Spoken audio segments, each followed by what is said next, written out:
আসসালামু আলাইকুম সবাইকে। আবার চলে আসলাম তোমাদের খাদ্য পুষ্টি পরিপাকের শেষ ক্লাসে। আশা করি তোমরা সবাই ভালো আছো। তাহলে চলো শুরু করা যাক। তোমাদের এই চ্যাপ্টারের প্রথম অংশ যেটা অর্থাৎ এমসিকিউ এর জন্য গুরুত্বপূর্ণ অংশ উদ্ভিদের খনিজ পুষ্টি, এই অংশটুকু বাকি ছিল। তো এই অংশটা দিয়ে আমরা শুরু করি।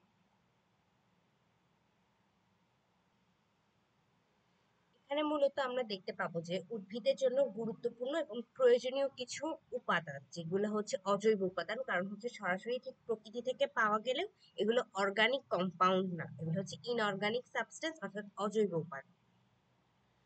উদ্ভিদ মূলত হচ্ছে দেখো, প্রথমে সে শিকড়ের মাধ্যমে মাটি থেকে প্রয়োজনীয় উপাদান গ্রহণ করে। মাটির সাথে মিশ্রিত অবস্থায় যে মূলীয় ও যে গঠন, মূলের মাধ্যমে পানীয় উদ্ভিদে পৌঁছায় এবং বায়ু, এই তিনটা মাধ্যমে মূলত সে এই গুরুত্বপূর্ণ প্রয়োজনীয় অজৈব উপাদানগুলো গ্রহণ করে। এর মধ্যে উদ্ভিদের বিভিন্ন কাজে বিভিন্ন ধরনের উদ্ভিদের উপর পরীক্ষা করে দেখা গেছে যে উদ্ভিদে প্রায় 60টির মতো অজৈব উপাদান শনাক্ত করা হয়েছে, কিন্তু এর মধ্যে যে 16টা উপাদান, এই 16টা উপাদান ছাড়া উদ্ভিদের পক্ষে কোনোভাবেই জীবন ধারণ করা সম্ভব নয়। এই 16টা উপাদানের আবার গ্রহণের পরিমাপ অনুযায়ী এদেরকে আবার দুভাগে ভাগ করা হয়েছে। একটাকে আমরা বলছি হচ্ছে মাইক্রোনিউট্রিয়েন্ট, আর একটাকে আমরা বলছি হচ্ছে ম্যাক্রোনিউট্রিয়েন্ট। তো এখানে যদি আমরা তাকাই, এক্ষেত্রে এই যে দেখো, এই অত্যাবশ্যকীয় 16টি উপাদানের মধ্যে উদ্ভিদের কোন উপাদান বেশি পরিমাণে গ্রহণ করতে হয়, অর্থাৎ যেটা বেশি, আমরা সাধারণত বড় জাতীয় যে উপাদানগুলা বা বড় কোনো অ্যাক্টিভিটিস, বড় কোনো প্রক্রিয়া, সবকিছুর ক্ষেত্রে নামকরণের ক্ষেত্রে দেখবা ম্যাক্রো নামকরণটা করি। আর যে প্রক্রিয়াটি একটু ছোট, একটু সীমিত বা একটু সহজ ভাবে করা যায় বা কম পরিমাণে গ্রহণ করতে হয়, সেই ধরনের কাজ বা সেই ধরনের উপাদানের ক্ষেত্রে আমরা এই মাইক্রো নামটা ব্যবহার করে থাকি। অর্থাৎ ম্যাক্রো মানে একটু বৃহৎ আকার বা বেশি, আর মাইক্রো দিয়ে হচ্ছে কম বা ছোট পরিমাণটাকে বোঝানো হয়েছে। ম্যাক্রোনিউট্রিয়েন্ট মানে যে উপাদানগুলো অত্যাবশ্যকীয়ের মধ্যে সবচেয়ে বেশি পরিমাণে প্রয়োজন, সেগুলোকে আমরা ম্যাক্রোনিউট্রিয়েন্ট বলছি। এখানে এই উপাদানগুলো হচ্ছে 10টা। দেখো এখানে nitrogen, potassium, phosphorus, calcium, magnesium, carbon, hydrogen, oxygen, sulphur, লৌহ। এখানকার যে মৌলগুলো আমরা দেখতেছি, এটাকে আমরা একটা সংকেতের মাধ্যমে মনে রাখতে পারি। NA cafe for nice chops. দেখো এখানে এনএ দিয়ে আমরা সোডিয়াম বুঝাচ্ছি, ক্যাফে দিয়ে হচ্ছে ক্যাফে, সিএ দিয়ে ক্যালসিয়াম, এফি দিয়ে হচ্ছে ফেরাম বা লৌহ। ফর নাইস এটা হচ্ছে জাস্ট লাইনটা করার জন্য একটা দুইটা ওয়ার্ড। তারপর দেখো চপসে সি দিয়ে কার্বন, এইচ দিয়ে হাইড্রোজেন, ও দিয়ে অক্সিজেন, পি দিয়ে হচ্ছে ফসফরাস, অ্যান্ড এস দিয়ে হচ্ছে এখানে সালফার। হুম, এখানে আরেকটা কে আছে, কেটা তোমরা কোনো একটা জায়গায় এটা এক্সট্রা করে মনে রাখবা, কারণ এখানে সংকেতের মধ্যে আর কোথাও কেটা দাও যায়। বা তোমরা এখানে এনে কে দিয়েও শিখে নিতে পারো, যে এখানে আমরা একটা কে দিয়ে দিলাম, এনে কে। ঠিক আছে, এনে K cafe for nice chops. তো এটা দিয়ে তোমরা হচ্ছে এখানকার যে উপাদানগুলো সেগুলোকে হচ্ছে মনে রাখতে পারো। আচ্ছা, তাহলে তারপরে আমরা চলে আসি। তারপর এখানে হচ্ছে আমাদের যে লাইনটা, সেটা হচ্ছে মাইক্রোনিউট্রিয়েন্ট বা যে উপাদানটা প্রয়োজন কিন্তু একটু কম পরিমাণে। এখানে হচ্ছে তুমি তোমাদের আসলে এক্সাম্পল পরীক্ষার মধ্যে আসবে কি কোনটা ম্যাক্রো উপাদান কোনটা মাইক্রো উপাদান। তো তুমি যেহেতু এখানে যে ম্যাক্রো উপাদানগুলো শিখে ফেলছো, ম্যাক্রো উপাদানগুলো শিখে ফেলার পর তোমার তো তাহলে আর মাইক্রো উপাদানগুলো পারতে হবে না, কারণ তুমি এই অপশনের এই উপাদানগুলো বাদ দিলেই যে অপশনগুলো, সেগুলাই হচ্ছে তোমাদের মাইক্রো উপাদান। তো নামগুলো তাও আমরা একবার দেখে নিই। জিঙ্ক বা দস্তা, ম্যাঙ্গানিজ, মলিবডেনাম, বোরন, তামা, আর হচ্ছে ক্লোরিন। তো অপশন থেকে তুমি এগুলা ইমেজ করলেই হচ্ছে তোমাদের এই মাইক্রো উপাদানগুলো থেকে যাবে। আর যদি ম্যাক্রো উপাদান আসে তাহলে তো এগুলা বাদ দিয়ে যেগুলো এই কয়টা পাবো সেটা হচ্ছে তোমাদের মাইক্রো উপাদান। এখন এই উপাদানগুলা আমরা কিভাবে গ্রহণ করি? মূলত উদ্ভিদ যখন হচ্ছে এই উপাদানগুলো গ্রহণ করে, সেগুলো মূলত সে এখানে মূলত হচ্ছে আয়ন হিসেবে গ্রহণ করে, কখনোই সরাসরি মৌল হিসেবে বা ধাতু, যেমন ক্যালসিয়াম, ম্যাগনেসিয়াম, এগুলো কিন্তু ধাতু, ধাতু হিসেবে গ্রহণ করে না। এগুলো সাধারণত তারা ক্যাটায়ন অর্থাৎ আয়ন হিসেবে শোষিত হয়। সেই জন্য এই জিনিসটা বলা হয়েছে যে উদ্ভিদ সরাসরি লবণ হিসেবে শোষণ করতে পারে না, অর্থাৎ মাটির মধ্যে যে লবণগুলো থাকে সেই লবণগুলারও ভাঙন হয়, ভাঙন হয় ওগুলা যে আয়ন অবস্থা থাকে, ক্যাটায়ন, অ্যানায়ন, সেই অবস্থায় মূলত উদ্ভিদ গ্রহণ করে থাকে। দেখো এখন এখানে কিছু উপাদানগুলা কোনটা কোন কাজের জন্য ইম্পর্টেন্ট এগুলা বলা হয়েছে। এগুলো তোমাদের এমসিকিউ এর জন্য মূলত বেশি এসে থাকে। এমসিকিউ এর ক্ষেত্রে তোমরা দেখতে পাবা যে কোনটার অভাবে কোন রোগগুলা হচ্ছে বা কোনটা কি ধরনের বৃদ্ধির কাজে হেল্প করতেছে, এই জিনিসগুলো এখানে বলা হয়েছে। সেই লাইনগুলো আমি মূলত এখানে হাইলাইট করে রাখছি। আচ্ছা, নাইট্রোজেন। নাইট্রোজেন হচ্ছে উদ্ভিদের জন্য সবচেয়ে গুরুত্বপূর্ণ অজৈব উপাদান। ইভেন এই নাইট্রোজেনের জন্য হচ্ছে যে সার দেওয়া হয়, সার ইউরিয়া দেওয়া হয় হচ্ছে নাইট্রোজেন পাওয়ার জন্য। ইউরিয়ার সংকেতটা যদি তোমরা দেখো, ইউরিয়াতে হাইড্রোজেন থাকলেও হাইড্রোজেন কিন্তু উদ্ভিদ বায়ু থেকে গ্রহণ করতে পারে, কিন্তু নাইট্রোজেনটা উদ্ভিদ কখনোই বায়ু থেকে গ্রহণ করতে পারে না। এটা সবসময় মাথায় রাখো। নাইট্রোজেন উদ্ভিদ অবশ্যই তার যে মূলের মাধ্যমে অর্থাৎ মাটি থেকে নাইট্রোজেনটাকে সে অবশ্যই গ্রহণ করে। আচ্ছা, নাইট্রোজেন নিউক্লিক অ্যাসিড, প্রোটিন এবং ক্লোরোফিলের অত্যাবশ্যকীয় উপাদান। নাইট্রোজেনের অভাব হলে ক্লোরোফিল সৃষ্টি ব্যাহত হয়। এখন দেখো ক্লোরোফিলের ইম্পর্টেন্স কতটা। ক্লোরোফিল এতটাই ইম্পর্টেন্ট যে এই উপাদানটা ছাড়া তুমি সালোক সংশ্লেষণ প্রক্রিয়া চালাইতে পারবে না। তুমি যদি সালোক সংশ্লেষণ প্রক্রিয়াটা কন্টিনিউ করতে না পারো, তাহলে হচ্ছে তোমার খাদ্য তৈরি হবে না। খাদ্য তৈরি করতে না পারলে উদ্ভিদ বাঁচবে কিভাবে? আবার উদ্ভিদকে যে শুধু বাঁচতে হবে তা না। এই সালোক সংশ্লেষণ প্রক্রিয়ার উপর আমরা পুরো যে প্রাণীকুল, আমরা সবাই কিন্তু নির্ভরশীল। তার মানে এই যে নাইট্রোজেন, নাইট্রোজেন শুধুমাত্র উদ্ভিদের জন্য এতটাই গুরুত্বপূর্ণ যে এটার উপর পুরা জীবজগৎ ডিপেন্ড করতেছে। সেই জন্য ক্লোরোফিলের ক্ষেত্রে এটার ভূমিকা অপরিসীম। তারপর সেকেন্ড আরেকটা ইনগ্রিডিয়েন্ট আছে, সেটা হচ্ছে ম্যাগনেসিয়াম। ম্যাগনেসিয়ামও তুমি দেখো, এটাও হচ্ছে ক্লোরোফিল অণুর জন্য গুরুত্বপূর্ণ একটি উপাদান এবং শ্বসন প্রক্রিয়ায় সাহায্য করে। এর অভাব হলে ক্লোরোফিল অণু সৃষ্টি এবং সালোক সংশ্লেষণ প্রক্রিয়া খাদ্য প্রস্তুত ব্যাহত হবে। তার মানে এই দুইটাই হচ্ছে আমাদের সালোক সংশ্লেষণ প্রক্রিয়ার গুরুত্বপূর্ণ উপাদান, যে ক্লোরোফিল, তার জন্য তার জন্য হচ্ছে এই দুইটা উপাদান হচ্ছে ভূমিকা পালন করে। তারপর আমরা আসি পটাশিয়াম। পত্ররন্ধ্র খোলা ও বন্ধ করার ক্ষেত্রে পটাশিয়ামের গুরুত্ব অপরিসীম। পত্ররন্ধ্র কিন্তু এই যে খোলা বন্ধটা, এটা মূলত হচ্ছে দেখো পত্ররন্ধ্রের কাজ হচ্ছে দুই রকম। একটা হচ্ছে এই পত্ররন্ধ্র দিয়ে হচ্ছে সূর্যের আলোটা গ্রহণ করে হচ্ছে সালোক সংশ্লেষণ প্রক্রিয়াটা হচ্ছে। আবার আরেকটা আছে, তোমরা উদ্ভিদের ক্ষেত্রে পড়ে থাকো পরিবহনের ক্ষেত্রে, যে পত্ররন্ধ্র হচ্ছে এক ধরনের অত্যাবশ্যকীয় হুমকি, মানে যে জিনিসটার মাধ্যমে উদ্ভিদের প্রয়োজনীয় পানি বের হয়ে যাচ্ছে। মানে ওরা যদি 100% পানি নেয়, ওর মধ্যে মাত্র 1 থেকে 2% হচ্ছে ওদের কাজে লাগে, আর বাকি 99% ওদেরকে ত্যাগ করে দিতে হয়। এই জন্য পত্ররন্ধ্র এই কাজটা করে। কিন্তু কখনো কখনো আবার প্রয়োজনীয় তুলনায় ওরা বেশি পানি বের করে দেয়, যখন সেই পরিমাণ পানি উদ্ভিদের দেহে থাকে না, তখন সেই জিনিসটা হচ্ছে ওদের জন্য ক্ষতিকর হয়ে যায়। আচ্ছা, তাছাড়া এটার আরেকটা কাজ আছে, সেটা হচ্ছে মূল, ফল ও ফুল উৎপাদন এবং বর্ধনেও সাহায্য করে। ফসফরাস মূল বর্ধনে, যদি তোমাদের আবার যদি মূল বর্ধন আসে, তাহলে ফসফরাস আর পটাশিয়াম অপশনে থাকলে তোমরা অবশ্যই ফসফরাসটাই রাখবে। মূল বর্ধনের জন্য ফসফরাস অত্যন্ত প্রয়োজনীয় উপাদান।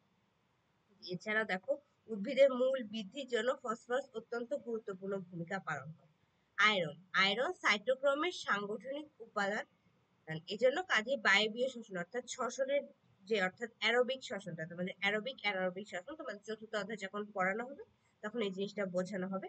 ওই অ্যারোবিক শ্বসনটা হচ্ছে এই সাইটোক্রোমের উপর নির্ভরশীল, কারণ সাইটোক্রোমের অঙ্গাণুর মধ্যে হচ্ছে শ্বসনের যে প্রথম পার্টটা গ্লাইকোলাইসিস, ওই জিনিসটা হয়।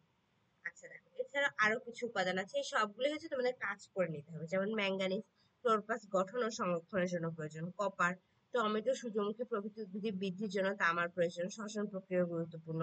বোরন উদ্ভিদের সক্রিয়ভাবে বর্ধনের জন্য চিনি পরিবহনের ভূমিকা রাখে। মলিবডেনাম অণুজীব দিয়ে বায়বীয় নাইট্রোজেনের সংবন্ধনের জন্য মলিবডেনাম আবশ্যক। ক্লোরিন সুপার বিটের মূল এবং কাণ্ডের বৃদ্ধির জন্য ক্লোরিন প্রয়োজন। এখন এখন আমরা হচ্ছে এদের কাজগুলো করলাম। এখন এরা যদি আমাদের না পাই, যেমন ধরো আমরা আমাদের বডিতে যদি কোনো জিনিস না পাই, তখন সেটা আমাদের বডিতে ল্যাকিংস হয় না?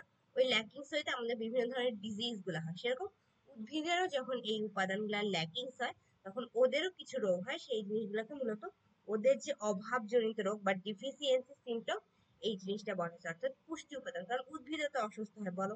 মানুষ যেমন অসুস্থ হচ্ছে, পশু পাখিরা অসুস্থ হচ্ছে, উদ্ভিদের আমরা অসুস্থ দেখতে পাই, যেমন পাতার উপর স্পট দেখতে পাই, তারপর কোনো কোনো জায়গায় কাণ্ডে সমস্যা দেখতে পাই। এই জিনিসগুলো মূলত এই ধরনের অভাবজনিত রোগ লক্ষণ হিসেবে প্রকাশ পায়।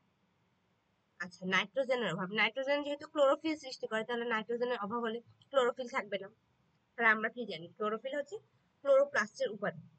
আর ক্লোরোপ্লাস্ট কি রঙের? সবুজ। যেহেতু আমাদের ক্লোরোপ্লাস্ট থাকতেছে না বা ক্লোরোফিল থাকতেছে না, তাহলে ওই জিনিসটা আর গ্রিন কালার থাকবে না, ওখানে একটা ইয়েলোইশ কালার চলে আসবে। এই প্রক্রিয়াটাকে আমরা বলি হচ্ছে ক্লোরোসিস। এখানে আসলে ক্লোরোপ্লাস্ট গুলা বা ক্লোরোফিলের অভাবে এই জিনিসগুলো ক্রোমোপ্লাস্টে কিছুটা ট্রান্সফার হয়ে যায়। কারণ সবুজ ছাড়া অন্যান্য কালারফুল যে প্লাস্টিক গুলো সেগুলোকে আমরা ক্রোমোপ্লাস্ট বলে থাকি। তো এটা এক ধরনের ডিজিজ, এই জিনিসটাকে আমরা বলি ক্লোরোসিস। কিন্তু এখানে দেখো লৌহ ম্যাঙ্গানিজ দস্তার অভাবে ক্লোরোসিস হয়, কিন্তু সেটা ক্লোরোফিলের উপর ডিরেক্ট ইফেক্ট ফেলে না। যখন ক্লোরোফিল এফেক্টেড হয় তখন তোমাকে ধরেই নিতে হবে যে তোমার নাইট্রোজেন ডেফিসিয়েন্সি হয়েছে। ফসফরাসের অভাব হলে পাতা বেগুনি হয়ে যায়, এটাও এক ধরনের কালার ট্রান্সফরমেশন। এক্ষেত্রে পাতায় মৃত অঞ্চল সৃষ্টি হয় এবং পাতা ফুল ফল ঝরে যেতে পারে, মানে ওই জায়গাগুলো ভঙ্গুর হয়ে যায়। পটাশিয়ামের অভাবে পাতার শীর্ষ এবং কিনারা হলুদ হয়ে যায় এবং মৃত অঞ্চল, এই যে দেখো কোনো কোনো সময় আমরা দেখি না যে পাতা সাইড থেকে মোড়ে মোড়ে আসতেছে, যে মাঝখানে পার্টটা সবুজ কিন্তু সাইড দিয়ে যে কালার গুলো চলে আসতেছে ডিসকালার হয়ে যাচ্ছে, ওই জিনিসগুলোকে আমরা পটাশিয়ামের যে ডেফিসিয়েন্সি ডিজিজ সেটা বলতে পারি। তারপর আসি আমরা ক্যালসিয়াম। কোষের সাইটোসলে ক্যালসিয়ামের স্বাভাবিক মাত্রা মাইটোকন্ড্রিয়া এবং এন্ডোপ্লাজমিক রেটিকুলামের স্বাভাবিক কার্যক্রমের সাথে সম্পর্কিত। অর্থাৎ এই যে এই তিনটা সেল অর্গান, কোষীয় অঙ্গাণুগুলো, এই তিনটার জন্য ক্যালসিয়ামের ভূমিকা অনেক বেশি গুরুত্বপূর্ণ। দেখো ক্যালসিয়ামের অভাব হলে কি হয়, উদ্ভিদের বর্ধনশীল শীর্ষ অংশ বিশেষ করে পাতার কিনারা বরাবর অঞ্চলগুলো মারা যায়। মানে এটার ক্ষেত্রেও কিছুটা পাতার কিনারা অংশ, কিন্তু ওইটার ক্ষেত্রে আগে পাতাটাকে হলুদ হবে, তারপর আস্তে আস্তে ব্রাউনিশ হবে, আর এটা হচ্ছে ডিরেক্ট কর্নার দিয়ে হচ্ছে মরে যাওয়া শুরু করে। ম্যাগনেসিয়ার অভাবেও ক্লোরোফিল সংশ্লেষিত হয় না বলে সবুজ রং হালকা হয়ে যায়, আর ওটাতে একদম হলুদ হয়ে যায়। অর্থাৎ এখানে তুমি আগে একটা টিয়া মানে প্যারট গ্রিন একটা কালার পাবা, প্যারট গ্রিন কালারের পর হচ্ছে তুমি বুঝতে পারবে যে এখানে তোমার ম্যাগনেসিয়াম ডেফিসিয়েন্সি আছে, কিন্তু ওখানে ডিরেক্ট একটা ইয়েলোইশ কালার চলে আসে। লৌহ লৌহর অভাবে প্রথমে কচি পাতার রং হলুদ হালকা হয়ে যায়, তবে পাতার সরু শিরার মধ্যবর্তী স্থান প্রথমে হালকা। অর্থাৎ এখানে হচ্ছে উদ্ভিদ, তুমি যদি একটা পাতা নাও, পাতায় কিন্তু অসংখ্য শিরা, উপশিরা এগুলো দেখতে পাবে। তো ওর আগে এফেক্টেড হবে হচ্ছে ওই জায়গাগুলো, অর্থাৎ ওই শিরা উপশিরা গুলো আগে হালকা হয়ে যাবে, অর্থাৎ ওই জায়গাগুলো তোমার আগে ফেইট লাগবে, দেন তুমি দেখতে পাবা যে তোমার মেইন পাতাতে হচ্ছে স্পট হয়েছে। সালফার সালফার উদ্ভিদে বিভিন্ন প্রোটিন, হরমোন এবং ভিটামিনের গাঠনিক উপাদান নির্ণয়ের সাথে এটি কোষে পানি সমতা রক্ষা করে। পাতার শিশু থেকে শুরু করে পর্যায়ক্রমে টিস্যু মারা যেতে থাকে বলে একে ডাইব্যাক বলে। এক্ষেত্রে তোমরা এই ডাইব্যাক এবং ক্লোরোসিস এই দুইটা রোগের নাম যেহেতু আছে, এই দুটার সংজ্ঞা অবশ্যই পড়ে রাখবা, কারণ সংজ্ঞা হিসেবে চলে আসতে পারে। বোরন বোরন কোষ প্রাচীরের কাঠামোর মধ্যে অবস্থান করে প্রাচীরটিকে তথা কোষটিকে দৃঢ়তা দেয়। দেখো কোষ প্রাচীর কি করে আমরা জানি, যে একটা কোষকে ও আবরণ দেওয়ার পাশাপাশি কোষের একটা স্ট্রাকচার তৈরি করে, স্ট্রাকচার তৈরি করে তো আসলে জিনিসটাকে কি একটা বাউন্ডারির মতো দিচ্ছে, বাউন্ডারি দিয়ে কোষটিকে দৃঢ়তা দেয়। উদ্ভিদের বর্ধনশীল অগ্রপ্রান্ত মারা যায়, কচি পাতার বৃদ্ধি কমে যায় এবং পাতা বিকৃত হয় তথা কাণ্ড খসখসে হয়ে ফেটে যায়, ফুলের পরিজন্ম ব্যর্থ হয়। মূলত এখানে তোমাদের হচ্ছে কোনটার কি কি সিমটম, এখন তোমাদের কাছে এটা বহুপদী সমাপ্তি সূচক হিসেবে আসতে পারে যে এইটার অভাবে নিচের কোন কোন সিমটম গুলো দেখাচ্ছে, এই জিনিসগুলো তোমরা একটু পড়ার চেষ্টা করবে, ঠিক আছে? তো এরপর আমরা চলে যাবো হচ্ছে সরাসরি তোমাদের এই চ্যাপ্টারের লাস্ট পার্ট, অর্থাৎ পরিপাকের ক্ষেত্রে। আচ্ছা দেখো, এখন যে টপিকটা আমরা শুরু করতে যাচ্ছি পরিপাক, এই জিনিসটা খুবই ইন্টারেস্টিং। তোমরা যদি জিনিসটা বুঝতে পারো, আর যদি তুমি জিনিসটাকে থরলি মুখস্থ করার চেষ্টা করো, তাহলে তোমার জিনিসটা খুব বোরিং লাগবে বা প্যাচ লেগে যাওয়ার সম্ভাবনা আছে, কারণ এখানে বিভিন্ন ধরনের এনজাইমের নাম আছে, হরমোনের নাম আছে, এই জিনিসগুলো তোমরা হচ্ছে কমপ্লিকেটেড বানায় ফেলতে পারো। সেই জন্য আমি চেষ্টা করবো তোমাদের একটু ফিগার দিয়ে, চিত্র দিয়ে জিনিসটা বোঝানোর জন্য। এবং তোমরা অবশ্যই প্রথমে যে পার্টটা তেমন হোমওয়ার্ক না থাকলেও এই পার্টে তোমাদেরকে আমি কিছু হোমওয়ার্ক দিব, সেই জিনিসগুলো করে তোমরা অবশ্যই তোমাদের যে গ্রুপ আছে সালফিউরিক বেঞ্চ, ওখানে তোমরা জানাবা। আর সাথে অবশ্যই যদি কিছু বুঝতে না পারো আপনাকে মেনশন দিয়ে জিজ্ঞেস করে। আচ্ছা চলো তাহলে আমরা শুরু করি। পরিপাক মানব দেহের অসংখ্য কোষের সমন্বয়ে গঠিত। এখন অসংখ্য কোষের মধ্যে হইলেও এই কোষগুলো এক একটা জায়গার কোষের এক এক রকম কাজ আছে। এখন যে জাতীয় কোষ বা টিস্যু গুলা হচ্ছে এই যে খাদ্যদ্রব্য, আমরা ধরো যে খাবারগুলো গ্রহণ করি সেগুলো তো একদম আমাদের কোষের গ্রহণ করার মতো সরল বা শোষণযোগ্য না। আমরা খুবই জটিল পর্যায়ে দেখো যে অনেক মশলা দিয়ে অনেক ভাবে প্রসেসিং করে বা অনেক রকম স্টেপ করে খুব জটিল জটিল খাবার খাই, কিন্তু আমাদের কোষ এত জটিল খাবার নিতে পারে না। তো তাদের সেই অনুযায়ী অর্থাৎ কোষ খাওয়ার মতো উপায় সেই খাবারগুলোকে ট্রান্সফার করা বা ট্রান্সফরমেশন করে নেওয়াটাই মূলত পরিপাকের কাজ। দেখো খাদ্যকে শোষণযোগ্য ও কোষ উপযোগী করতে হলে তাকে ভেঙে সহজ সরল ও তরল অবস্থায় রূপান্তরিত করা আবশ্যক। এই জিনিসটাই হচ্ছে পরিপাক। আমাদের কাছে যদি পরিপাকের সংজ্ঞা আসে, পরের সংজ্ঞাটা আসে আরো ভালো করে, তখন তোমাকে বলতে হবে যে আমরা যেসব জটিল খাদ্য গ্রহণ করি সেসব জটিল খাদ্যগুলোকে শোষণযোগ্য ও কোষ উপযোগী করতে হলে তাদেরকে ভেঙে সহজ সরল ও তরল উপাদানে রূপান্তরিত করার জন্য যে যান্ত্রিক এবং রাসায়নিক প্রক্রিয়াগুলো চলতে থাকে সেই প্রক্রিয়াগুলোকে একত্রে আমরা পরিপাক বলে থাকি। এখন এটা দুই ভাবে হয়, যান্ত্রিক প্রক্রিয়া এবং রাসায়নিক প্রক্রিয়া। এখন যান্ত্রিক প্রক্রিয়াতে বলতে মূলত তোমরা ফিজিক্যাল অ্যাক্টিভিটিস গুলাকে বোঝা যাচ্ছে, তোমাদের ফিজিক্স যেরকম কোনো ধরনের মেকানিক্যাল কাজগুলো হচ্ছে এই জিনিসগুলো হচ্ছে তোমাদের যান্ত্রিক প্রক্রিয়া। আর রাসায়নিক প্রক্রিয়া হচ্ছে কেমিস্ট্রি, মানে কেমিস্ট্রির মতো এখানে বিক্রিয়া হয়ে এক উপাদান থেকে আরেক উপাদানের কনভার্সন হচ্ছে। আর যান্ত্রিক উপাদান হচ্ছে হয়তো বড় ছিল সাইজে, সেই জিনিসটা ছোট হচ্ছে, অর্থাৎ বাইরের শেপ চেঞ্জ হচ্ছে, কিন্তু ভিতরে কোনো ধরনের উপাদান বা ইনগ্রিডিয়েন্টসে কোনো ধরনের চেঞ্জ আসবে না। তাহলে যান্ত্রিক প্রক্রিয়া, এই যে দেখো এখানে দাঁতের মাধ্যমে চিবানো হয়। তুমি যখন এই যে কিছুদিন আগে এই যে ঈদ গেল, ঈদ যাবে, তো তোমাদের এই ঈদের মধ্যে যে গরুর মাংসগুলা যখন খাবা, তো খাচ্ছ যেরকম ওই মাংসগুলো আমরা কি অনেক বড় বড় পিস খাই না? না, আমাদের কোষগুলো তো খুবই ছোট। তাহলে ওই কোষে যাওয়ার জন্য প্রথমে কি ওই মাংসগুলোকে কাটতে হয়। তো আমাদের দাঁত কি করে, দাঁত এক ধরনের কেচি, ছুরি, চাকু, তারপরে যে পেষণ যন্ত্র ইত্যাদি সবগুলোর মতোই কিন্তু কাজ করে। সবগুলোর মতো কাজ করে তারা খাদ্যদ্রব্যকে ছোট ছোট টুকরায় পরিণত করে। এবং এই ক্ষেত্রে আরেকটা অঙ্গাণু খুব হেল্প করে, সেটা হচ্ছে জিহ্বা। এই জিহ্বা হচ্ছে আমাদের এই যে যে অঙ্গগুলো, এই যে মাংস টুকরা বা যে ধরনের খাবারই তুমি খাও সেরকম জিনিসগুলাই হচ্ছে তোমার ধরো মুখের বিভিন্ন অংশে যেমন দাঁতের দিকে বিভিন্ন দিকে হচ্ছে এই জিনিসগুলাকে হচ্ছে নিয়ে যেতে হচ্ছে হেল্প করে থাকে। আর রাসায়নিক বিক্রিয়া হচ্ছে ওই যে দেখো আমরা যে ধরো আমরা খাচ্ছি হচ্ছে দুধ। দুধ হচ্ছে এক ধরনের ল্যাকটোজ, যে ল্যাকটোজ যে শর্করা সেটা। ওই ল্যাকটোজ শর্করা থেকে আমাদের বডি গ্লুকোজ ছাড়া অন্য কোনো উপাদানে হচ্ছে শর্করা গ্রহণ করতে পারে না। তো এই গ্লুকোজ ভাবে শর্করাতে যাওয়ার জন্য, অর্থাৎ ল্যাকটোজ থেকে গ্লুকোজে ট্রান্সফার হয় এই এক ধরনের উপাদান থেকে অন্য ধরনের উপাদান হয়। বা আমরা প্রোটিন খাচ্ছি, প্রোটিন থেকে প্রোটিনের যে সরল শোষণযোগ্য উপাদান সেটা হচ্ছে অ্যামাইনো অ্যাসিড। ওই অ্যামাইনো অ্যাসিডে যে জিনিসটা সেই অ্যামাইনো অ্যাসিডের ট্রান্সফার হওয়াটা মূলত এক ধরনের রাসায়নিক বিক্রিয়া। আচ্ছা, এখন এই পরিপাকটা যে অংশের মাধ্যমে বা আমাদের যে সিস্টেমের মাধ্যমে কন্ট্রোল হয় সেই জিনিসটাকে আমরা বলি পরিপাকতন্ত্র, পৌষ্টিকতন্ত্র বা ডাইজেস্টিভ সিস্টেম। অর্থাৎ এই অংশটা শুধুমাত্র পরিপাকের কাজগুলোই করে থাকে। অর্থাৎ যে অংশটা শ্বসনের সাথে জড়িত আমরা সেটাকে শ্বসন তন্ত্র বলি, যেটা রেচনের সাথে জড়িত রেচন তন্ত্র বলি, সেরকম এই জিনিসটা হচ্ছে পরিপাকের সাথে জড়িত।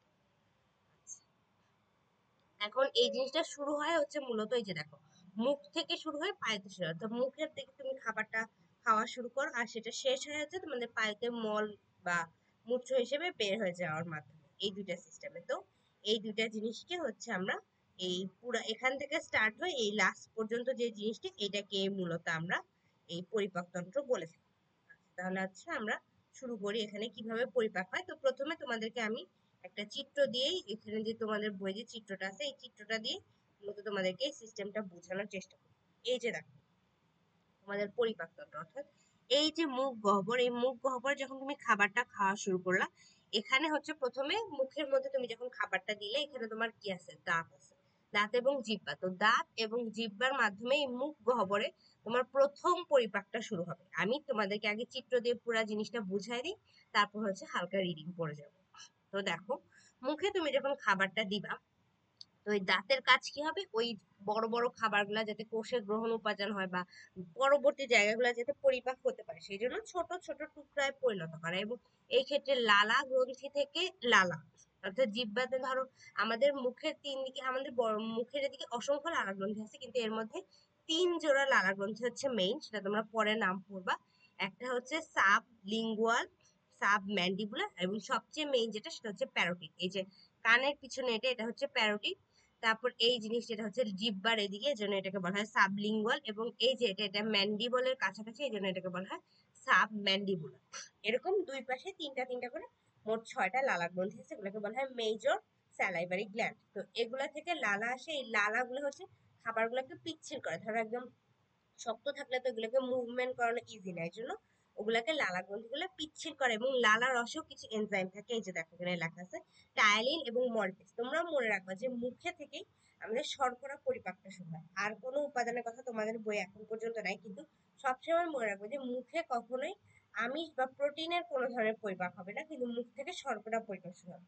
আমিষের পরিপাক শুরুই হবে আমাদের এই যে এই পাকস্থলী, এই অঙ্গটার নাম হচ্ছে পাকস্থলী, এই পাকস্থলী থেকে। কিন্তু এখানে আবার কোনো ধরনের শর্করা পরিপাক হবে না, এখানে সামান্য পরিমাণ স্নেহ পদার্থের পরিপাক হয়, কিন্তু স্নেহ পদার্থের পরিপাকটা মূলত এই ভিতরের দিকেই হয়ে থাকে, এখানে আসলে ছোট ছোট টুকরায় পরিণত হয়। তো এখানে যখন তুমি খাবারটা গ্রহণ করলা, খাবার এটাকে এক ধরনের মন্ডে পরিণত করে, এই জিনিসটাকে আমরা বলি বোলাস। এই ধরনের মন্ডগুলা এখানে হচ্ছে কিছুটা মন্ড হয়ে তারপর এই যে এই নালীটা, এটাকে আমরা বলি অন্ননালী বা ইসোফেগাস। এই যে দেখো নাম দেওয়া আছে, এই অন্ননালীর মাধ্যমে এখানে জাস্ট হচ্ছে পাস হয়, অর্থাৎ তুমি মুখে খাবারটা নিলা, এই জিনিসটা পাস হচ্ছে তোমার এই স্টোমাক বা পাকস্থলীতে জাস্ট আসে। এক্ষেত্রে এই যে দেখো এই পর্দাটা, এটাকে বলে ডায়াফ্রাম। এই ডায়াফ্রাম হচ্ছে আমাদের বুকের অংশটা, অর্থাৎ আমাদের থোরাসিক পার্টটার সাথে এই যে এখানে এই নিচের পার্টটাকে আমরা বলি অ্যাবডোমেন বা জিআইটি। মুখ থেকে এই পুরো শেষ পর্যন্ত এটাই জিআইটির পার্ট। বিশেষ করে এই পার্টটুকুকে আমরা বলি হচ্ছে যে এইটুকু, এইটুকুকে আমরা বলি হচ্ছে অ্যাবডোমিনাল পার্ট। এখানে অ্যাবডোমিনাল ক্যাভিটি আছে, যেখানে হচ্ছে এই ভিসেরাগুলো হচ্ছে থাকে। তো এখান থেকে যখন এই খাদ্যদ্রব্যগুলো গ্রহণ করতেছে, গ্রহণ করে এই যে পাকস্থলীতে পাঠায়, আর এই ডায়াফ্রাম হচ্ছে এই দুটার মধ্যে একটা সেপারেশন ক্রিয়েট করে। এই ডায়াফ্রামের ভিতরে একটা ছিদ্র আছে, এখানে হচ্ছে ইসোফেগাসটা পাস হয়, স্টোমাকের সাথে কানেক্টেড হচ্ছে। তো এই ইসোফেগাস বা অন্ননালীর কাজ হচ্ছে জাস্ট এই খাদ্যদ্রব্যটা পাস করা, আর কোনো কিছু এখানে হয় না। এটার ক্ষেত্রে একটা মজার জিনিস আছে, এই ইসোফেগাসের সামনে হচ্ছে আমাদের শ্বসন তন্ত্র বা ল্যারিংস ফ্যারিংস গুলা থাকে, যেখান থেকে শুরু হয় ফ্যারিংস তারপর ল্যারিংস। তো এই জন্য হচ্ছে বলা হয় যে যখন খাওয়ার সময় হচ্ছে কথা না বলার জন্য, কারণ তাতে ওই সময় আমাদের যে শ্বাসনালী, ওই শ্বাসনালীটার উপর ওই যে পিছনের আলজিহ্বা দিয়ে একটা ঢাকনা তৈরি। এখন তুমি যদি খাওয়ার মধ্যে কথা বলো, তাহলে তোমার শ্বাসনালী খোলা থাকবে না ঢাকা থাকবে, এই জন্য অনেক সময় অ্যাক্সিডেন্টালি ফুড হচ্ছে আমাদের লাংস বা ফুসফুসে চলে, এটা কিন্তু খুব বড় একটা অ্যাক্সিডেন্ট। সেই জন্য বলা হয় হচ্ছে যাতে খাওয়ার সময় কোনো ধরনের কথা না বলা হয়। আচ্ছা, তো তারপর এখানে হচ্ছে আমাদের স্টোমাকের ক্ষেত্রে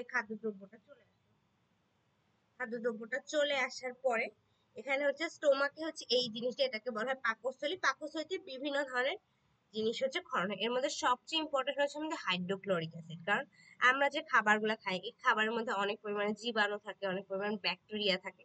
তো এই জিনিসগুলাকে ওর নিম্ন পিএইচ মানে 1.5 থেকে 3 এরকম একটা পিএইচ থেকে খুবই কম, ওই পিএইচ হচ্ছে এই জীবাণুগুলো আসলে বেঁচে থাকতে পারে না। তো সব জীবাণুগুলাও মারা যায়, পাশাপাশি অন্যান্য যে এই খাবারগুলো ছোট ছোট টুকরা টুকরা পরিণত হয়।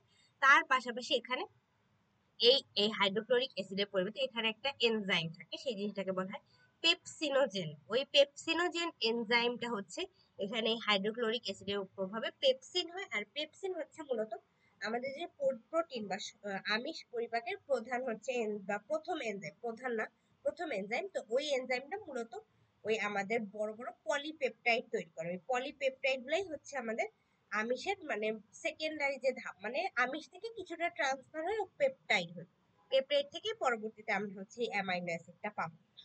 তো এখানে এই জিনিসটা হয়, এবং মূলত গ্যাস্ট্রিন গ্রন্থি থাকে, গ্যাস্ট্রিক রস থাকে, এইরকম কিছু কিছু রস থাকে। কিন্তু এখানে আরেকটি ইম্পর্টেন্ট জিনিস আছে, হাইড্রোক্লোরিক অ্যাসিড এত পাওয়ারফুল, তাহলে হচ্ছে আমাদের এই স্টোমাক বা পাকস্থলী ও কেন হজম হয়ে যায় না?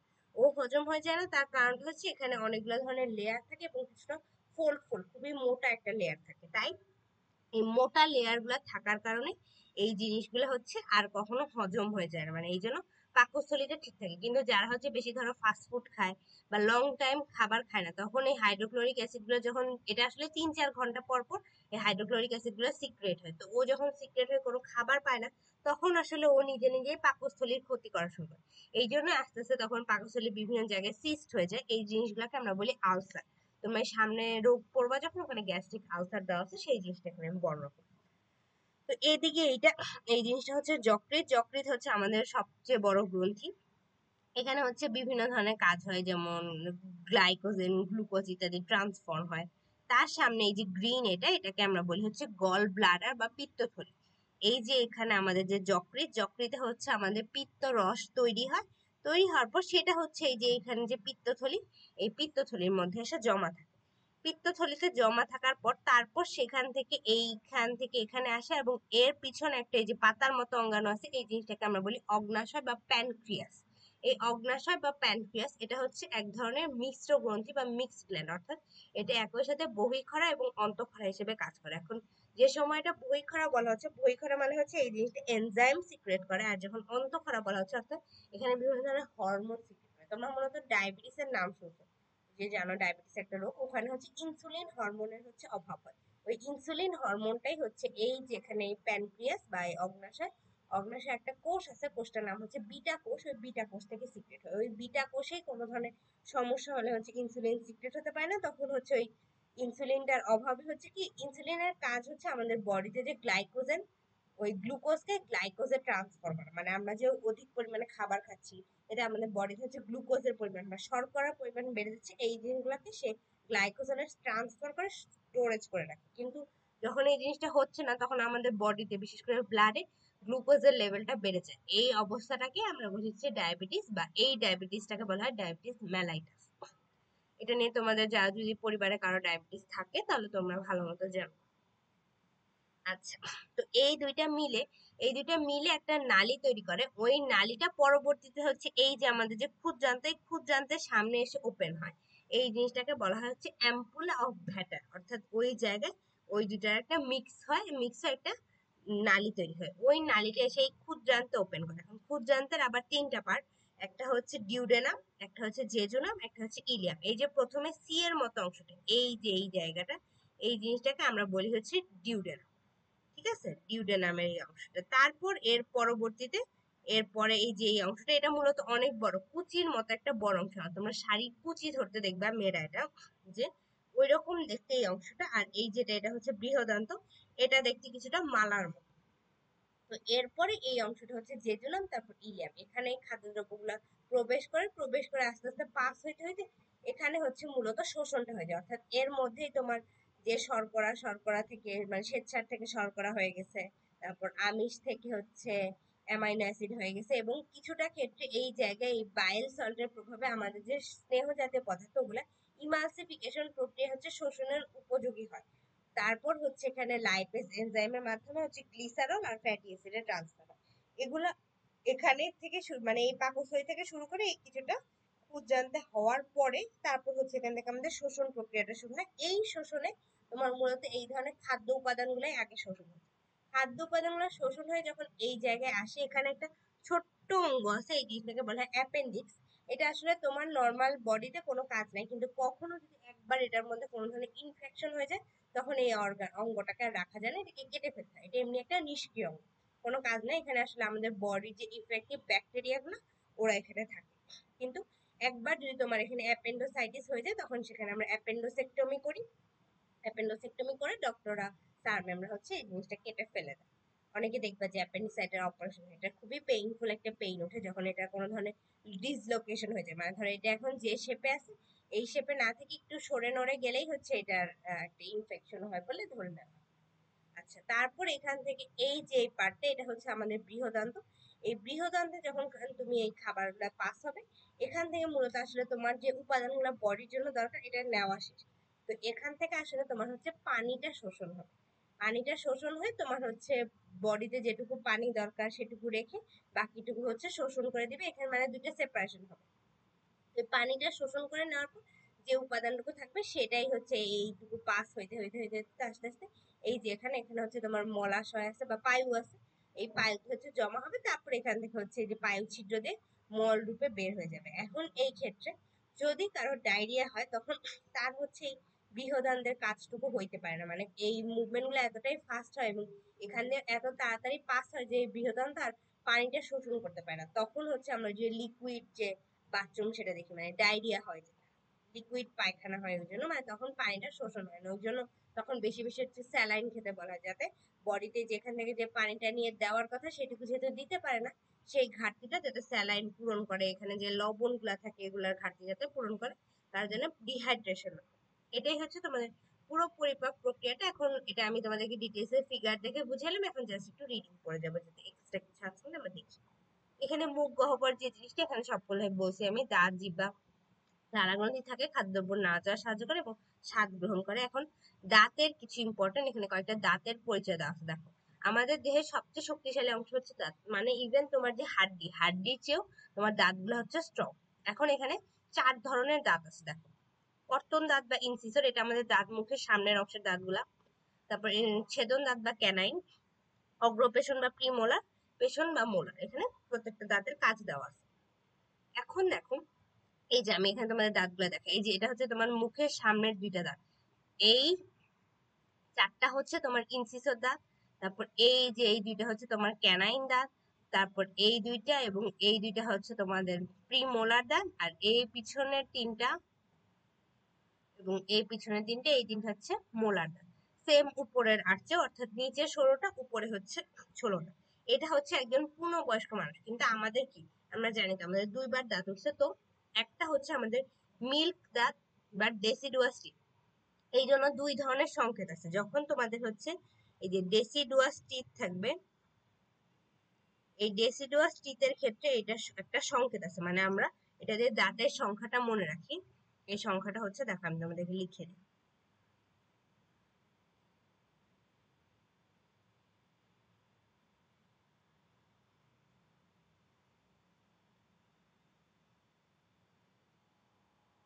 আচ্ছা, এই দেখো, এটা হচ্ছে আমাদের 2 ধরনের দন্ত সংখ্যা। তো প্রথমে যখন বাচ্চারা ছোট থাকে, অর্থাৎ 6 বছরের আগে মূলত যে দন্ত সংখ্যাটা, তখন আমাদের মুখে 20টা দাঁত থাকে। তো এইখানে আসলে আমরা মুখের এক পাশের একটা মাড়ির দাঁতের সংখ্যাটা দেখাই।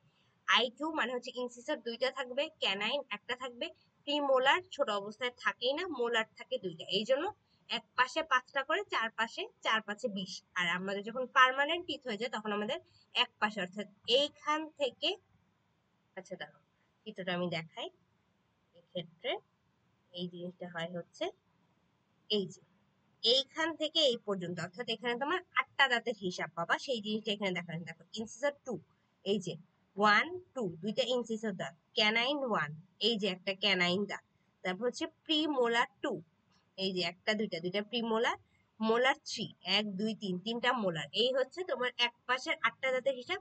সেম এই জিনিসটাকে তুমি যদি 4 দিয়ে গুণ করো, তুমি তোমার টোটাল মুখের দাঁতের হিসাব পাবা। ইনসিসর 2টা আছে, 4 দুগুণে 8টা, এই যে দেখো 8টা কর্তন দাঁত।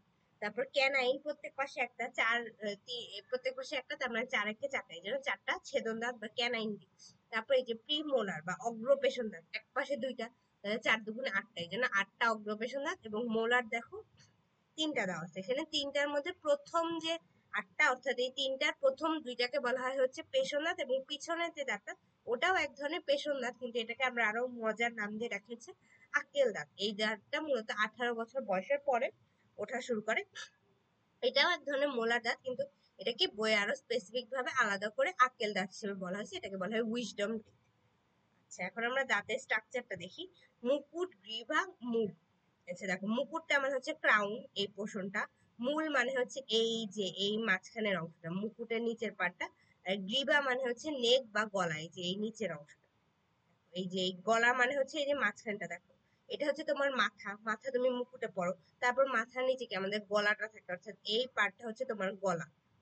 এবং এর নিচে যে পার্টটা, রুট, এই পোর্শনটাকে আমরা বলি রুট। মানে এই যে এখানে তোমরা অনেককে দেখবা যে দাঁতের মধ্যে রুট ক্যানেল করা হয়। এই জিনিসটা মূলত হচ্ছে যে এখানে করা। এখন এখানে তোমাদের যে দাঁতের যে বিভিন্ন উপাদানগুলো আছে, এটাকেও আমি চিত্র দিয়ে তোমাদের এক্সপ্লেইন করে দিই। দেখো, এই যে উপরে সবচেয়ে উপরে যে সাদা অংশটা, এই জিনিসটাকে আমরা বলি এনামেল, অর্থাৎ দাঁতের যে মুকুটটা বা যে কভারটা, অর্থাৎ আমরা বাইরে থেকে দাঁতের যে অংশটাকে দেখি, সেটাকে আমরা বলি এনামেল। এটা এক ধরনের অজৈব উপাদান, অর্থাৎ ক্যালসিয়াম জাতীয় অজৈব উপাদান দিয়ে তৈরি। এখানে তোমাদের বইয়ের নামগুলা দেওয়া আছে। এটাকে আমরা বলি ক্যালসিয়াম হাইড্রক্সি অ্যাপিটাইট, আমরা মেডিকেল টার্মে এই জিনিসটা বলি। সেখানে কি কি উপাদান থাকে, সেই উপাদানগুলোর নাম এখানে তোমাদের দেওয়া আছে। এই জিনিসটা হচ্ছে আমরা বাইরে থেকে দাঁত যে দেখি, সেটা যা দেখা যায়, সেই অংশটাই হচ্ছে এনামেল। এটা হচ্ছে আমাদের বডির সবচেয়ে শক্তিশালী অংশ। এবার একটা হাড়ের সাথেও যদি তুলনা করো, হাড়ের চেয়ে হচ্ছে এই এনামেলটা স্ট্রং। কারণ এনামেলের নিচে এই যে যে হলুদ হলুদ অংশটা, এই হলুদ হলুদ অংশটা হচ্ছে আমাদের ডেন্টিন।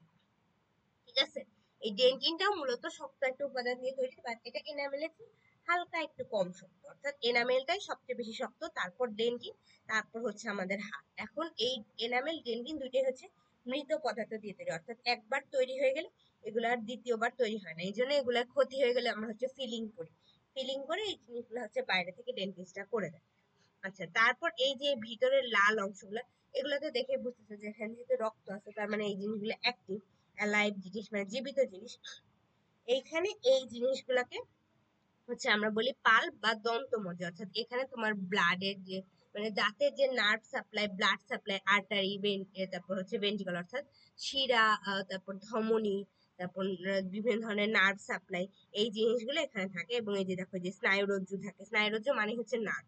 আর এই যে এই অংশটা, এটাকে বলা হয় মাড়ি, যেটাকে বলা হয়, এটাকে আমরা বলি হচ্ছে পেরিওডন্টাল লিগামেন্ট। মানে এই লিগামেন্টের মাধ্যমে হচ্ছে এই যে এটা, এই পুরো জায়গাটা হচ্ছে আমাদের অ্যালভিওলার বোন।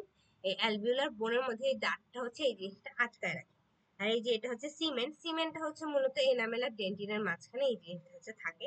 আর এই যে দেখো চোয়ালের অস্থি, আমি তোমাদেরকে যেটা বললাম না, অ্যালভিওলার বোন, এটাকে বলা হয় চোয়ালের অস্থি। এই হচ্ছে তোমাদের পুরো একটা দাঁতের গঠন। তারপর হচ্ছে এই যে তোমাদের এখানে গলবিল, এই গলবিলটা হচ্ছে তোমাদের ফ্যারিংস, যে বললাম আমাদের জিহ্বার পিছনে থাকে ফ্যারিংস, ফ্যারিংস এর নিচে থাকবে ল্যারিংস, আর তারপর তার নিচে হচ্ছে ইসোফেগাস। দেন এখানে হচ্ছে স্টোমাক, স্টোমাক ওই যে গ্যাস্ট্রিক গ্রন্থি থাকে, গ্যাস্ট্রিক রস নিঃসৃত হয়, যে পুরু পেশি ভুল, এটার জন্য হচ্ছে এই জিনিসটা হজম হয়ে যায়। তারপর হচ্ছে অন্ত্র, অন্ত্র দুই ধরনের, একটা ক্ষুদ্রান্ত, একটা বৃহদান্ত। ক্ষুদ্রান্তেরও তিনটা পার্ট, এই যেখানে দেখো তিনটা পার্টের কথা বলা আছে, ইউডেনাম, জেজুনাম, ইলিয়াম।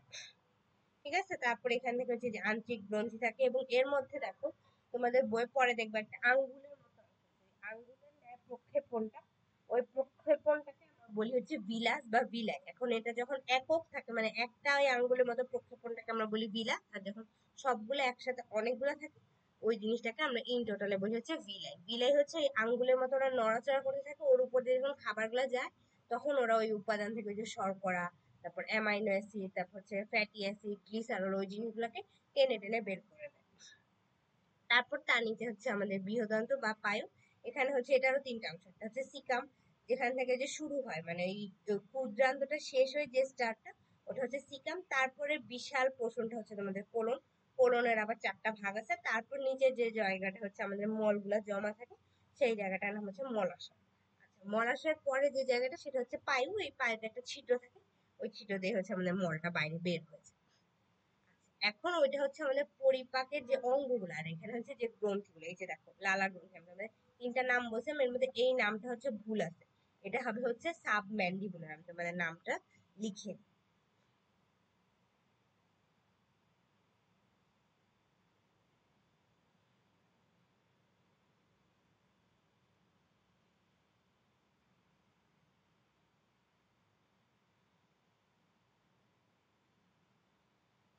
এটা হচ্ছে তোমাদের বইয়ে একটা ভুল আছে, এই জিনিসটা হবে হচ্ছে সাবম্যান্ডিবুলার। সাবম্যাক্সিলারি বলে আসলে কোনো ধরনের স্যালাইভারি গ্ল্যান্ড নাই, প্যারোটিড গ্ল্যান্ড, সাবম্যান্ডিবুলার, সাবলিঙ্গুলারি। লিঙ্গুলারিটা এটা জিহ্বার নিচে থাকে, ম্যান্ডিবুলারটা আমাদের থুতনির যে নিচের দিকে ওইদিকে থাকে, আর প্যারোটিডটা কানের পিছনে থাকে।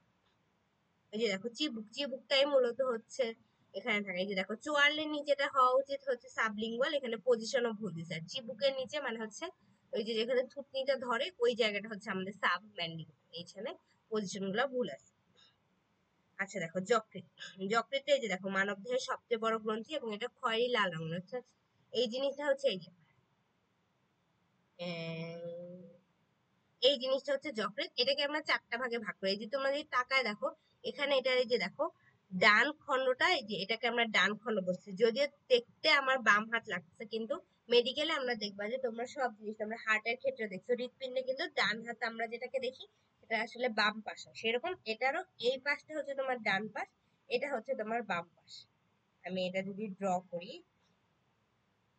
এই যে এইটা হচ্ছে তোমার ডান পাশ, আর এটা হচ্ছে তোমার বাম পাশ, কিন্তু আঁকার সময় কিন্তু বা হাত দিকে যদি তাকায়, এটা কিন্তু তোমার ডান হাত হওয়ার কথা, কিন্তু হবে না, এটাই তোমার বাম পাশ, এটা তোমার ডান পাশ। ডান পাশটা কিছুটা বড়। ইভেন এই যকৃতটাকে আমরা চারটা ভাগে ভাগ করতে পারি, একটা হচ্ছে লেফট লোব, একটা হচ্ছে রাইট লোব, নিচের দিকে আছে পিছনের দিক, মানে এই যে এটা পিছনের দিক না, এটার এই উপরের দিকে বলা হয় কর্ডেড লোব, আর নিচেরটাকে আমরা বলি কোয়াড্রেট লোব, অর্থাৎ চারটা লোবে ভাগ করা হয়। তোমরা এখন পর্যন্ত দুইটা খণ্ডের কথা মনে রাখবা, যে ডান খণ্ডটা বাম খণ্ডের তুলনায় কিছুটা বড়।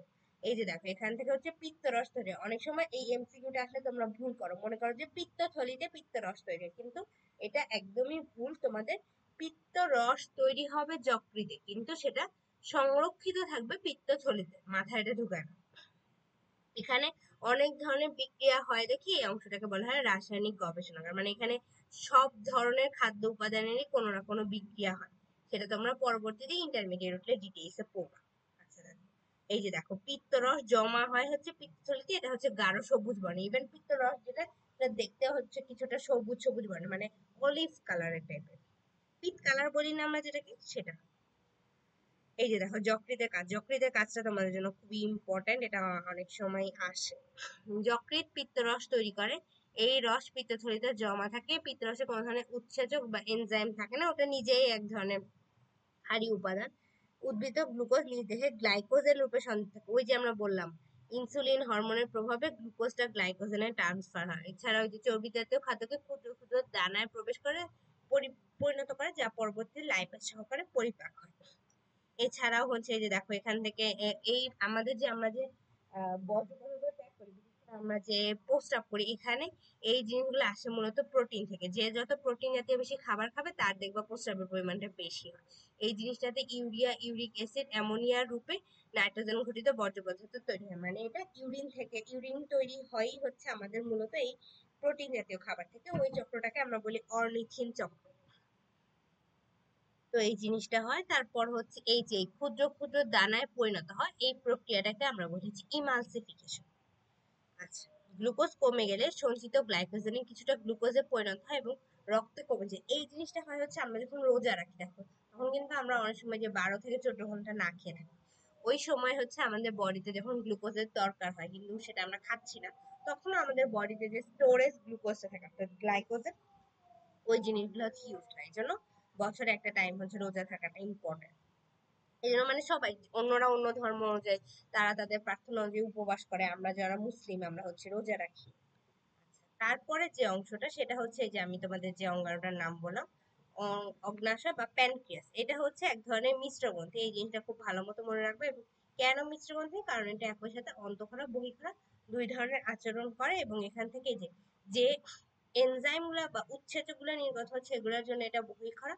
এবং এই যে হরমোন গুলা নিঃসরণ হচ্ছে, যে প্রয়োজনীয় কিছু হরমোন, এই জিনিসগুলোর জন্য এটাকে বলা হচ্ছে হচ্ছে অন্তঃক্ষরা গ্রন্থি। অর্থাৎ উৎসেচক যে নিঃসরণ হচ্ছে সেটার জন্য এটা বহিঃক্ষরা গ্রন্থি, এবং এই যে এদিক দিয়ে যে হরমোন গুলা নিঃসরণ হচ্ছে এইটার জন্য এটা হচ্ছে অন্তঃক্ষরা গ্রন্থি। তারপর হচ্ছে আমাদের গ্যাস্ট্রিক গ্রন্থি, এটা হচ্ছে যে আমাদের স্টোমাক বা পাকস্থলীতে থাকে। এখানে হচ্ছে যে ট্রিপসিন, লাইপেজ, অ্যামাইলেজটা মেইনলি হয় না, কারণ আমাদের আমরা যেটা দেখছি আমাদের যে অংশটা অর্থাৎ আমাদের যেখানে যে স্টোমাকে কখনোই আমরা এটা দেখছি যে স্টোমাকে কখনোই শর্করা পরিপাক হয় না, এই জন্য এটা হচ্ছে এই দুইটা জিনিস থাকবে, কিন্তু ওইটা তোমরা লিখবা না, এখানে দুটার নামই লিখবা। আচ্ছা, আন্ত্রিক গ্রন্থি, ক্ষুদ্রান্তে বিভিন্ন প্রাচীরের ভিলায় আন্ত্রিক গ্রন্থি থাকে, এখান থেকে যে রস নিঃসৃত হয় তাকে আমরা আন্ত্রিক রস। এখন এখানে হচ্ছে আমরা এর সাথে কি কি অঙ্গাণু জড়িত এই জিনিসগুলো জানলাম। এখন এখানে কিভাবে পরিপাকটা হচ্ছে সেই জিনিসটা বলা আছে। এই যে এখানে আমি বলছিলাম তোমাদেরকে যে পরিপাকের সংজ্ঞাটা দেওয়া আছে, এই যেটা হচ্ছে সেই ভালো সংজ্ঞাটা, তোমরা পরিপাক আসলে এই জিনিসটাই। তারপর এখানে হচ্ছে যে মুখে পরিপাক, অর্থাৎ আমাদের আমি তোমাদের শুরুতে যে প্রসিডিওরটা বললাম এই জিনিসটা এখানে পুরা দেওয়া আছে। এই যে দেখো নিষ্ক্রিয় পেপসিনোজেন থেকে পেপসিন, অর্থাৎ তোমরা যখন তোমাদের কাছে পরিপাক লেখা আসবে এই জিনিসটাকে তোমরা, আমি যেমন তোমাদের একটু শর্টে বললাম ওরকম শর্ট করে লিখলেও কখনোই এই বিক্রিয়াগুলা বাদ দিবা না। এই যে আমিষ থেকে পলিপেপটাইড, তারপরে পলিপেপটাইড থেকে তোমার হচ্ছে এই অ্যামাইনো অ্যাসিড হবে, এই যে কাইমে পরিণত হয়। এই কাইম বা পাকমণ্ডল এটা মূলত হচ্ছে পাকস্থলীতে হয়। আর ক্ষুদ্রান্ত হচ্ছে ডিউডেনামে প্রবেশ করার পর ক্ষুদ্রান্তেই মূলত মেইনলি এই যে দেখো স্নেহ পদার্থের পরিপাকটা হচ্ছে, তারপর এই যে আমিষের ফাইনাল পরিপাকটা হচ্ছে, সবগুলো ক্ষুদ্রান্তেই মূলত মেইনলি হয়। আর আগে হচ্ছে ইনিশিয়াল, মানে জিনিসটাকে ছোট ছোট করে ধরা একটা প্রসেস আছে না, এটা মনে করবা যে মানে ক্ষুদ্রান্ত হচ্ছে সবকিছু ফাইনাল প্রসেস হচ্ছে। এই যে এই জিনিসটাই হচ্ছে বিলাস। একটা যদি এই একটা লাল অংশটা সেটা হচ্ছে তোমাদের বিলাস, আর এই সবগুলা মিল একসাথে কয়েকটা যখন থাকে সেই জিনিসটাকে বলি বিলাই। আর এই যে এর পাশে হচ্ছে ল্যাকটেরিয়াল, এখানে হচ্ছে লসিকা গ্রন্থিগুলা থাকে। আর এই যেটা হচ্ছে শর্করা পরিপাকে। এখন এক্ষেত্রে আরো বেশ কিছু এনজাইম থাকে, তোমরা এই যে উপর দিকে নাম দেখবে যে লাইপেজ, মল্টেজ, সুক্রেজ, এখানে এক একটা শর্করার উপর এক একটা কাজ করে। যেমন মল্টোজ সুগারের উপর মল্টেজ এনজাইম কাজ করে, ল্যাকটোজ অর্থাৎ আমাদের দুধের যে শর্করা এই জন্য দেখবে যে দুধগুলার কৌটাগুলোর নাম ল্যাকটিজ বলা হয় বা ল্যাকটেট বলা হয়। এই জন্য যারা যে দুধ জাতীয় খাবার, বাচ্চাদের দুধ, এগুলোকে এই ল্যাকটেজ দিয়েই নামকরণ করা হয়, ল্যাকটোসিড। এই জন্য এই জিনিসগুলা, এই জন্য ল্যাকটোজ দিয়ে দুধ জাতীয় জিনিসগুলো বোঝায়। এই জন্য ল্যাকটোজ সুগারের যে পরিপাক সেটা হচ্ছে এই ল্যাকটেজ এনজাইম হয়। এক্ষেত্রে এক এক এনজাইম আসলে এক এক কাজ করে। দেখো, রক্তনালিকা যুক্ত হয়ে হেপাটিক শিরা গঠন করে। হেপাটিক শিরা, হেপাটিক জিনিসটা দিয়ে বুঝবা যে এই জিনিসটা লিভার বা হচ্ছে যকৃৎ জিনিসটাকে বুঝে। এই শিরাতে শোষিত রক্ত হচ্ছে যকৃতে আসে। এই যে বললাম যকৃতে আমাদের অনেক গুরুত্বপূর্ণ গুরুত্বপূর্ণ কাজগুলো হয়ে থাকে, সেই জন্য যকৃতে আসাটা ইম্পর্টেন্ট। আবার কৌশিক নালিকা প্রবেশ করে ছুঁয়েছে জলীয় পদার্থ বের হয়, জলীয় পদার্থগুলোকে লসিকা বলে, যে ল্যাক্রিয়াল থেকে এটা হয়। আর বৃহদান্তে মূলত তোমরা মনে রাখবা যে এখানে সবচেয়ে বেশি পরিমাণে পানি শোষিত হয়। যে দেখো এইসব বস্তু থেকে বৃহৎ পরিমাণ লবণ ও পানি শোষিত হয়, রক্তে স্থানান্তরিত হয়, যে আমাদের মলটাকে শক্ত করে দেয়। এটা যদি তুমি দেখো ডায়রিয়ার সময় মল আর নর্মাল মলের মধ্যে পার্থক্য কেন, ওই পানি আর লবণ শোষণের জন্য। এখন এরপরে তোমাদের এই আত্তীকরণের সংজ্ঞাটা ইম্পর্টেন্ট। শোষিত খাদ্যবস্তুর প্রোটোজোমে পরিণত হওয়া বা রূপান্তরিত হওয়া তাকে আত্তীকরণ বলে। এটা একটা গঠনমূলক বা উপযোগী প্রক্রিয়া, অর্থাৎ আমাদের কোষে এই জিনিসগুলো যে ছড়ায় পড়তেছে, তারপর সেগুলা থেকে রূপান্তরিত হয়ে আমাদের ক্ষয় পূরণ গঠন করতেছে, এই প্রক্রিয়াটাই মূলত হচ্ছে আত্তীকরণ। এখন এখানে বেশ কিছু ধরনের রোগ আছে। এই রোগগুলোর ক্ষেত্রে তোমরা রোগের যে সিমটম গুলা, কোন রোগে কি হয়, কোন রোগের লক্ষণ কি, এই জিনিসগুলো আমি আন্ডারলাইন করে দিছি, সেই জিনিসগুলো হচ্ছে তোমরা পড়ো। এই যেমন অজীর্ণতা, বদহজম, ওই যে অনেক সময় আসছে যে তোমার সামনে খুব ভালো ভালো খাবার, অনেক সময় আমরা বলি না যে আজকে অনেক খাবার দিয়েছে কিন্তু আমি খাইতে পারতেছি না, এই জিনিসটাকে মূলত বদহজম বলা হয়।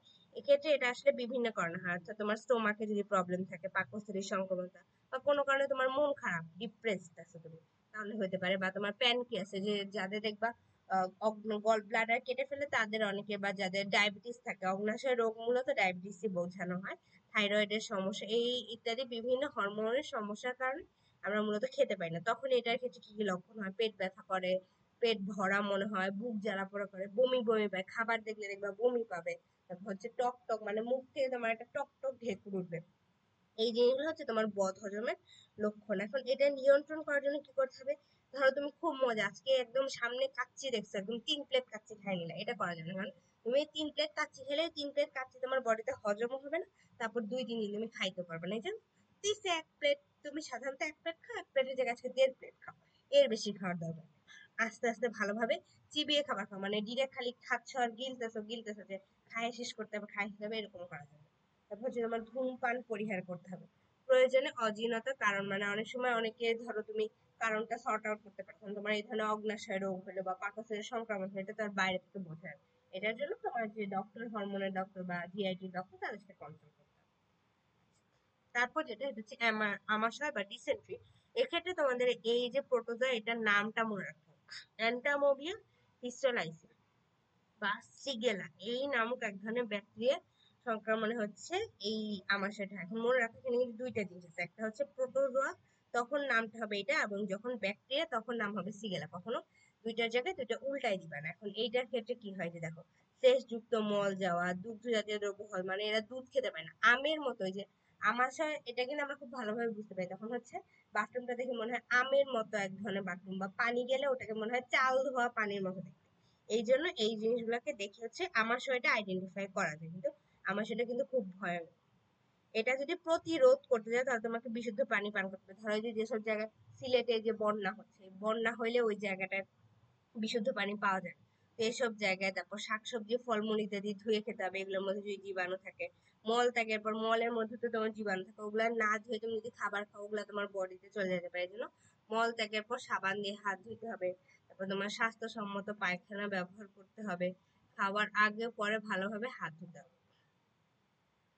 কোষ্ঠকাঠিন্য, এটা কোনো ধরনের রোগ না। ধরো ওই যে অনেক সময় বলে না যে অনেক কষা পায়খানা হয়ে গেছে, এই জিনিসটাকে কোষ্ঠকাঠিন্য বলে, কিন্তু এটা আসলে রোগ না হলেও যাদের হয় তখন তাদের আসলে কষ্টই হয়, জন্য রোগের মতোই ধরা হয়। এখানে আসলে শক্ত পায়খানা হয় বা 2 বা তার থেকে বেশি দিন পায়খানা হয় না। এক্ষেত্রে কোষ্ঠকাঠিন্যের কারণে মলত্যাগ কঠিন হয়ে যায়, পেটে অস্বস্তিকর ব্যথা হয়, পেট ব্যথা এবং নানা রকম আনুষঙ্গিক অসুবিধার সৃষ্টি হয়।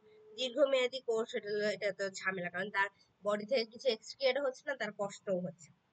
আবার অনেক সময় পরিপাক নালী, ধরো এই ক্ষুদ্রান্ত বৃহদান্তে এখানে কোনো ধরনের টিউমার হইলো, এই ধরনের কাজগুলো হইলেও কোষের শরণাপন্ন হওয়া বুদ্ধিমানের কাজ। আচ্ছা,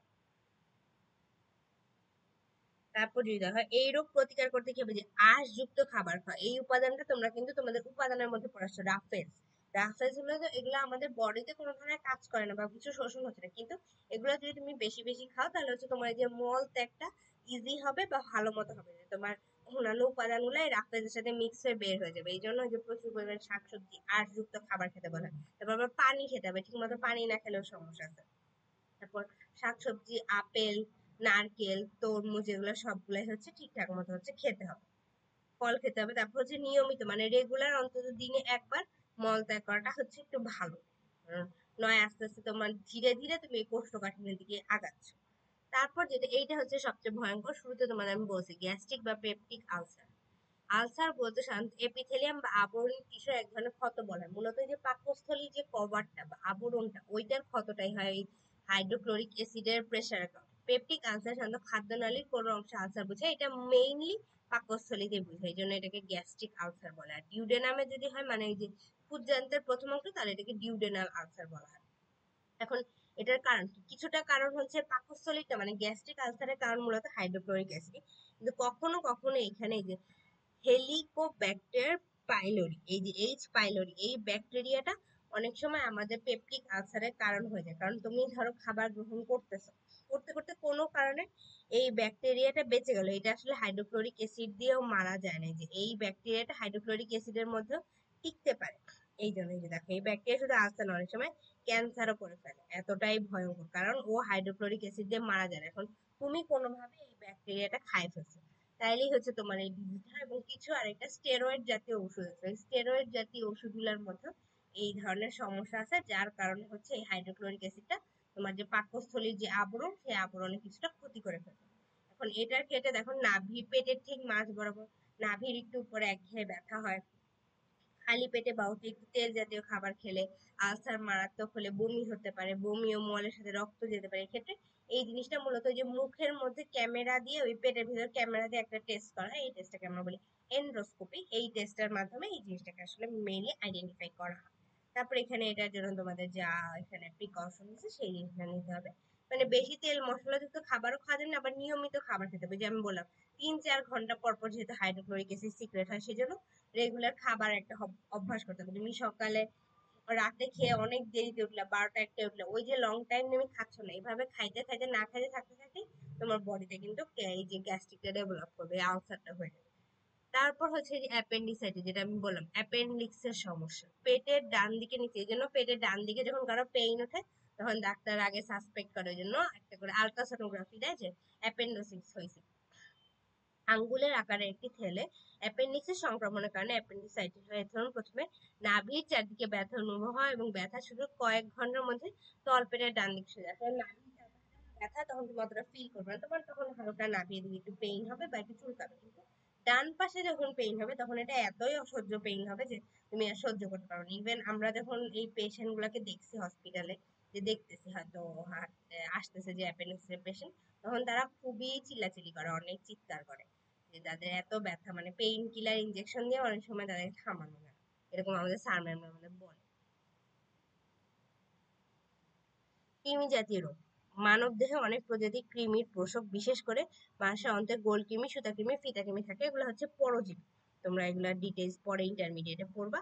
এখন এগুলো এই জন্য হচ্ছে নির্দিষ্ট টাইমে কৃমি এখন আমাদের অন্তে থাকে, এদেরকে তুমি সহজে সরাইতে পারবে না। তো এখন ওরা যেন অ্যাক্টিভ না হয় বা খুব বেশি বেঁচে থাকতে না পারে, এই জন্য নির্দিষ্ট সময় পর পর হচ্ছে কৃমির ওষুধ খাওয়ানো হয়। দেখো যে ভিটামিন এ ক্যাপসুলের সাথে আগে কিন্তু কৃমির ওষুধ খাওয়ানো হতো, কিন্তু তোমার যখন ভিটামিন এর ক্যাপসুল শেষ, তখন তোমাদের ফ্যামিলিকে নিজ দায়িত্বে কৃমির ওষুধ খেয়ে নিতে হবে। ইভেন কৃমির ওষুধটা এমন টাইমে খেতে হয় যে তোমার পুরা ফ্যামিলি সেম ডেটে এই জিনিসটা খাবে। কারণ তুমি আজকে খাইলে আরেকদিন আরেকজন খেলে তাতে হবে না, কারণ বডিতে বা বাসায় কারো কৃমি থাকলে সবার মধ্যে ওই জিনিসটা ছড়ানোর সম্ভাবনা থাকে, এই জন্য সবাইকে একসাথেই কৃমির ওষুধটা খেতে হয়।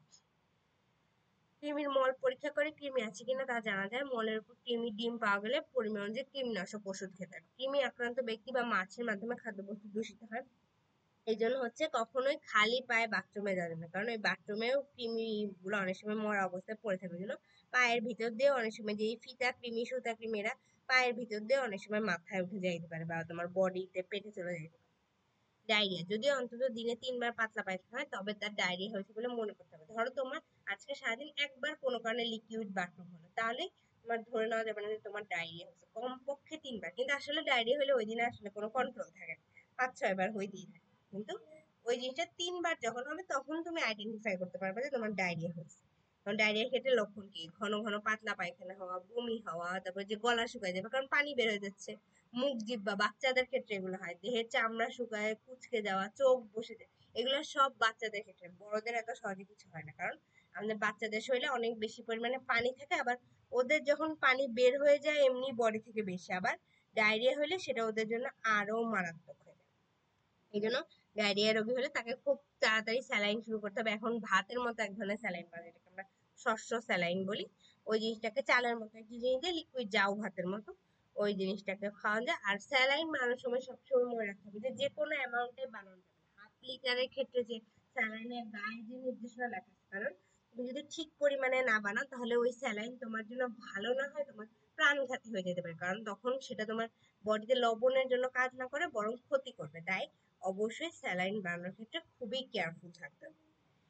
ভাইরাস, ব্যাকটেরিয়া, প্রোটোজোয়া ইত্যাদি জীবাণুর কারণে ডায়রিয়া হতে পারে। রোটা ভাইরাস, এটা মূলত ডায়রিয়ার ভাইরাসের নাম, যে কোন ভাইরাসের কারণে হচ্ছে ডায়রিয়াটা হয়। এই ভাইরাসের নামটা মনে রাখবো, রোটা ভাইরাস ডায়রিয়ার জীবাণুগুলোর মধ্যে অন্যতম। এর মধ্যে যে 82%ই হয় হচ্ছে হতদরিদ্র দেশে।